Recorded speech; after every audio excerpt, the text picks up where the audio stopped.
Rhamondre Stevenson has been a great runner all season, but look at the last 2 weeks. Stevenson has more receiving yards in each game than rushing yards, and now has 15 receptions combined over his last 2 games. Bill Belichick always has nice things to say about Stevenson, including this morning on EEI. So one of the guys that I've coached that really has shown just continuous improvement. Almost every day he walks into the building, and whether it's just in every phase of the game. This kid's really come a long way, and just every part of his game. All right, Greg Bedard, obviously from the podium this morning. Your thoughts on Stevenson and his role in the offense? He's unbelievable. He really is. He's a pleasure to watch. I mean, his development in the passing game has just been unbelievable. And we saw him.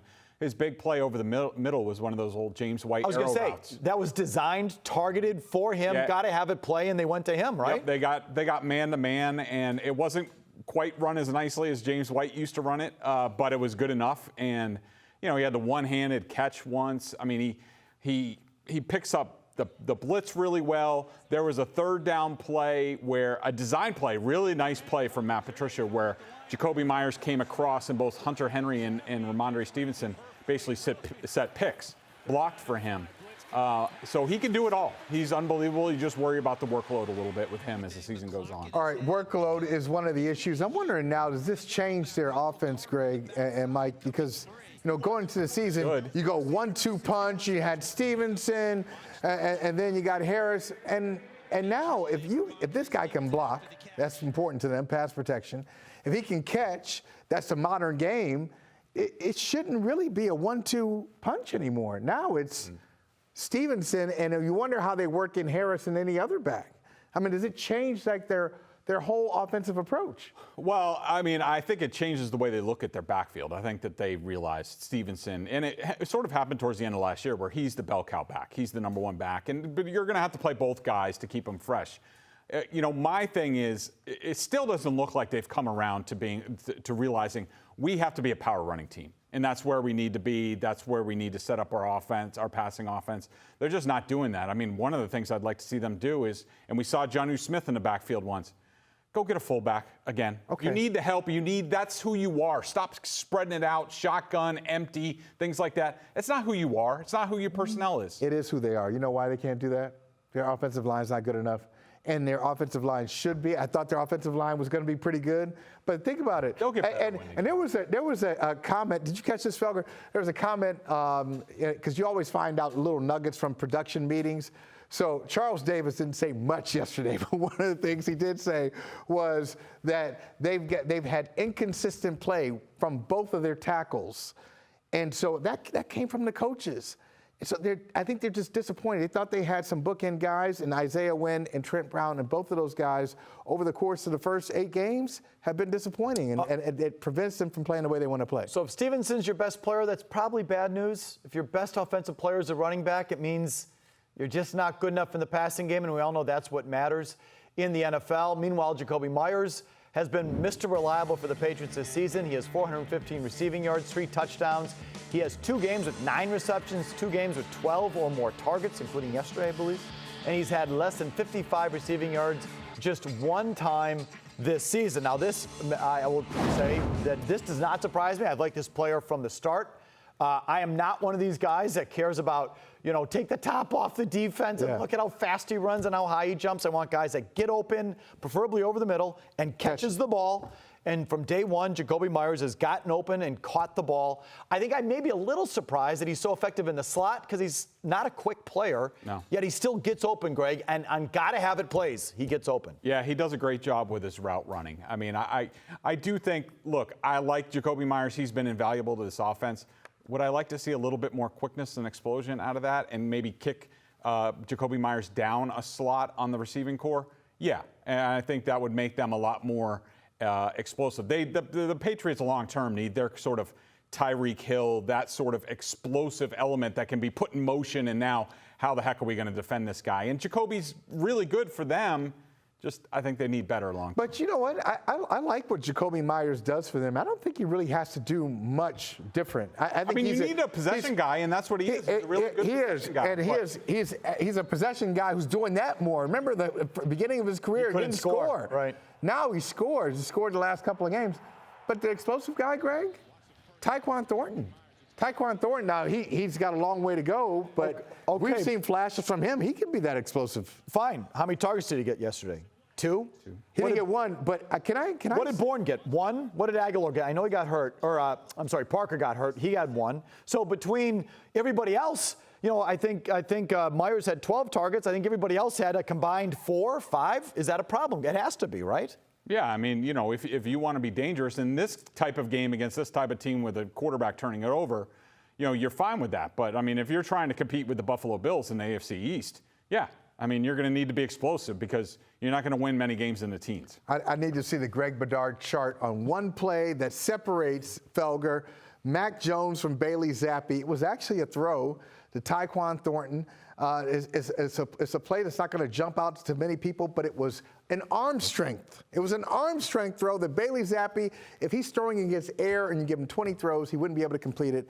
Mac Jones did. Remember this play, Bedard, left sideline? Yep. Hey, Mac Jones doesn't have great arm strength, but that was a pretty good throw that only one quarterback on their roster can make. He just doesn't use his other guys.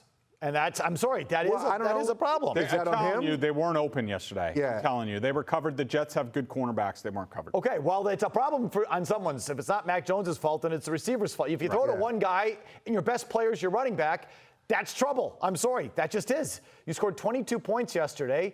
6 of them, you didn't even get a first down. You just collected errant throws from the guy we're about to talk about. So for all intents and purposes, scored in the teens yesterday. That's a problem. Now, at least you're not Zach Wilson, and you're not the Jets. Wilson downright terrible yesterday against the Pats. He was under 50% on his completions and threw 3 interceptions. He did throw for a handful of yards and 2 touchdowns, but the turnovers kept the Jets out of the game. What Mike, you need to defend your Yes, I do. Go ahead. Yes, I do. Look, full disclosure, I watched Zach Wilson at BYU. I loved him, okay? His last year at BYU, I thought he was tremendous. I know they didn't play anybody. They played one ranked team, Coastal Carolina. They lost that game. But this guy has great athletic ability. He's got a great arm.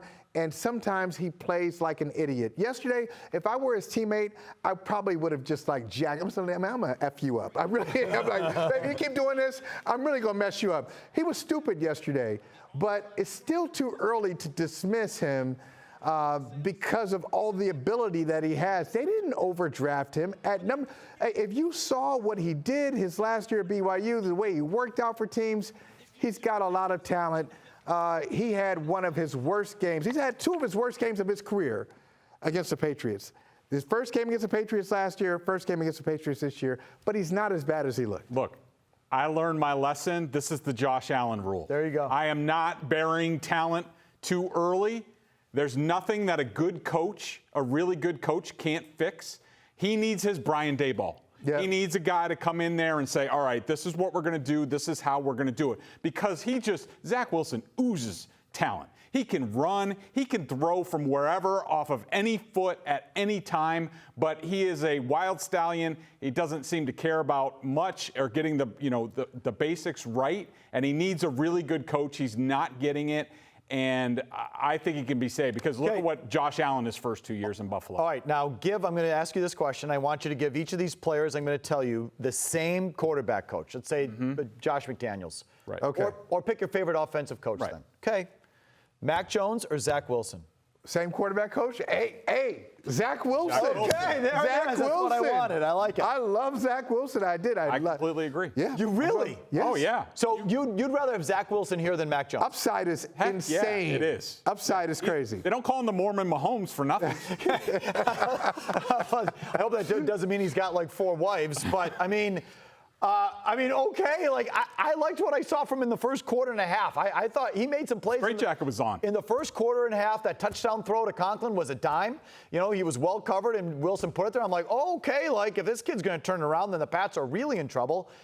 and then he started throwing off his back foot, and it was a disaster. Okay, now some of the stuff he did yesterday is just inexcusable. Like the interceptions to Devin McCourty. How about the one? All you got to do is throw the ball out of bounds, and he just kind of gives it this, hey, Devin, and he's playing pitch and catch with Devin McCourty, and McCourty's sitting there like, wait a minute, are you actually throwing the ball to me? That was crazy. So that's on him.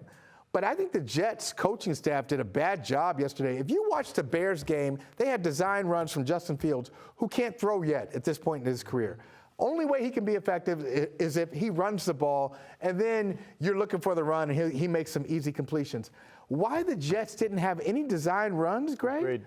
for Zach Wilson is mind-boggling to me. What a missed opportunity against the Patriots. Agree. If I was coaching Zach Wilson, it'd be RPO City, where you're looking for certain things and running if you can, little boot action passes here and there, once in a while taking a big shot play. But he is in desperate need of a really good coach. Okay, Greg. Mike and I are going to talk about this in just a couple of minutes. But before you go, you hearing anything on the trade deadline? Thoughts on the deadline as it relates to the Patriots? No, pretty quiet. And I just don't think they're in a position to really say like, oh, we're one piece away or we're this away. I mean, I would like them to get better at linebacker, or on the edge. But the thing is, they're now playing with so many different packages and matchups that I don't think they want that. I don't think anything on offense is really going to change anything.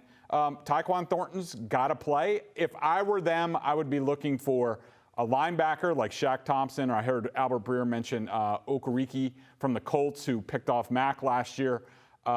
And I would also be looking for a cornerback because they're one injury away there from having to play Marcus Jones a lot, and I don't think he's ready for that.